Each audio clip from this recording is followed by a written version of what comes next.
The way people are lionizing him on my Facebook feed. I don't understand how so many normal people see Charlie Kirk as just a good Christian man speaking his opinions and now as a martyr. I agree, and I think what we're seeing here is people latching onto someone that they can view as a martyr so that they can have a form of selective empathy. This can also be applied to things such as stochastic terrorism and just the general victimhood mentality that is commonly found in MAGA. Regarding stochastic terrorism, immediately after the shooting, the president declares that this is an attack by the radical left, despite the fact that there's no evidence for this. We don't know who the shooter is, we don't know what their motive is either. People from Congress, such as Nancy Mace, declare that this is a trans person who has committed the shooting. There's no evidence for this. Derek Van Orden of Wisconsin also declares that this is an attack by the left. Multiple people on Twitter, such as Elon Musk, Laura Loomer, as well as other people, also declare this as an act of war by the left or by Democrats, when there is no evidence for this because we don't know who the shooter is. After Tyler Robinson is arrested, the narrative begins to change. However, Vice President J.D. Vance again says that the vast majority of political violence is done by the radical left. This has been disproven multiple times by statistics that I can show you right here, here, and here. Meanwhile, across the aisle, Democrats are largely expressing sympathies to Kirk's family while also condemning the violence, because it is understood that you must be able to have discourse and disagree on things without the threat of violence in order to maintain a democracy.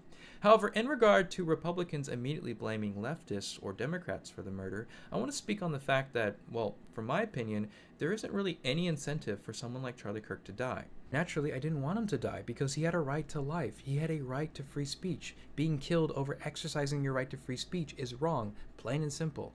At the same time, however, from a more pragmatic perspective, I also didn't want him to die because, one, he wasn't an elected official. He had no real legislative power. Killing him wouldn't change anything. My grievances will remain the same. And also, he could be turned into a martyr, which might be used to justify more violence towards minorities. I don't want that to happen, like another form of Kristallnacht.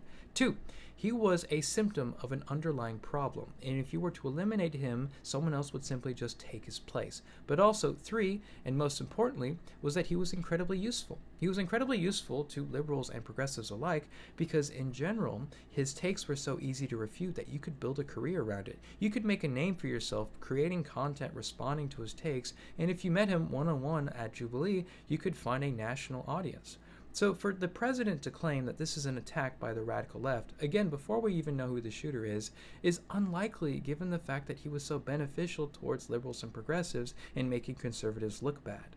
Because Charlie Kirk's business model gradually became going to college campuses and rage-baiting people for views, somewhat similar to people like Jerry Springer. And there's a reason why he went to colleges. He could have gone to high schools, but that would have been seen as a punch down. He could have prioritized debating fellow adults, but he didn't do very well when that happened. And so he started prioritizing college students because college is considered a place of luxury, and college students are considered smart by many people. By generating rage bait against them, this became validating for his viewers because so many people in MAGA deal with intellectual insecurity. Because at its core, MAGA is insecurity. MAGA is a victimhood mentality. Look no further than President Trump. Trump still plays the victimhood card, despite the fact that he has inherited more money than I will ever see in my lifetime. He has made billions for himself. He has been given extremely light sentences, if that, for the crimes he's been convicted of committing, and he's been elected to the presidency twice.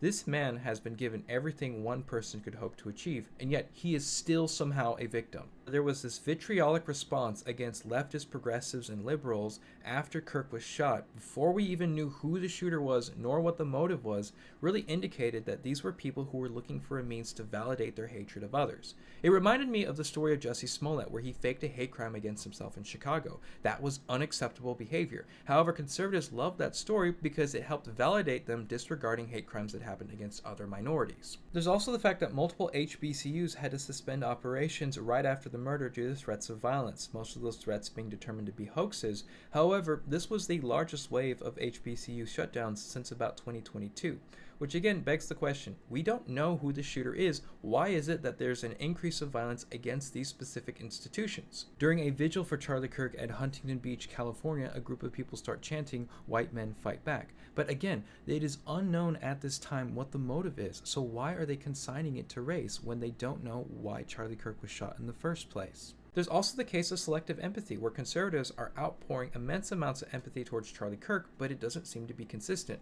because that same sympathy was not being applied to Melissa and Mark Hortman, who were shot in their own homes earlier this year in Minnesota. So when we see this, where selective empathy is being applied towards Charlie Kirk that was not consistent with the empathy being applied to Melissa and Mark Hortman of Minnesota, the most equivalent example of political violence in recent history, as well as certain events such as the genocide in Gaza, where thousands of children have been killed, as well as multiple victims of gun violence this year alone, such as the people of Evergreen High School in Colorado that very same day, indicates that these are people not acting on the principle of preserving life. These are people seeking for a means to validate their own emotions and beliefs. Furthermore, the fact that immediately after the shooting, before we knew who the shooter was, before we had a motive for the shooting, the fact that people immediately made vitriolic comments that were targeted specifically towards groups such as trans people, Democrats, progressives, liberals, and minorities indicate that, again, it was more so about justifying their hatred and prejudice, not about actually discovering the truth, nor about preserving life. The black community has been extremely perceptive of this. I mean, Jasmine Crockett has said, what does this shooting have to do with us? And bear in mind that the black community has no shortage of martyrs. I mean, you've got Emmett Till, the Scottsboro Boys, you've got Freddie Gray, Tamir Rice, Elijah McClain, Sonia Massey, Breonna Taylor, Ahmaud Arbery, George Floyd. If you want to talk about abortion bans also affecting black women, you've got Amber Thurman and Portia Gumezi. And yet, you don't see them calling for political violence against those in power, do you? You're also seeing people trying to reshape his legacy. Like, I found this quote on Instagram. This is a misquote. That is not what he actually said regarding empathy. I found the full video on Rumble, and this is what he says here with more context. The new communication strategy is not to do what Bill Clinton used to do, where he would say, I feel your pain.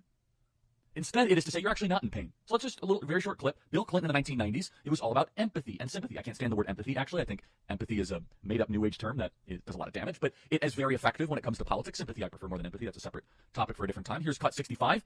Bill Clinton talking about how I feel your pain. Listen to how he's talking. Listen to how he's trying to lean in to people's struggles and concerns. Play cut 65. Over the past few days, I've been evaluating some of his more controversial quotes to see if they've been taken out of context. Quotes such as this one. Like a fraternity guy and a sorority girl at age 19 hooking up, both 5 drinks in at 2 a.m., and all of a sudden she, removes consent? Yeah, that's a murky middle gray area. And excuse me, she still removed consent, did she not? Oh, okay, but again... if he continues to go onward with that encounter, then he is sexually assaulting her. Again, that is such an unfair categorization. The full context of that exchange is that he's trying to deny sexual assault reports, claiming that those statistics are faked and most people lie about being assaulted. He did not provide any evidence for that claim. He was simply denying evidence presented to him. You're going to remove my appendix and you're a black lesbian. See a black pilot, you wonder, you say, I hope they are qualified. If I see a black pilot, I'm going to be like, boy, I hope he's qualified. He said this in regard to claiming that affirmative action results in incompetent people being hired. There's no indication for that. Standards do not drop for affirmative action. You do not have the brain processing power to otherwise be taken really seriously.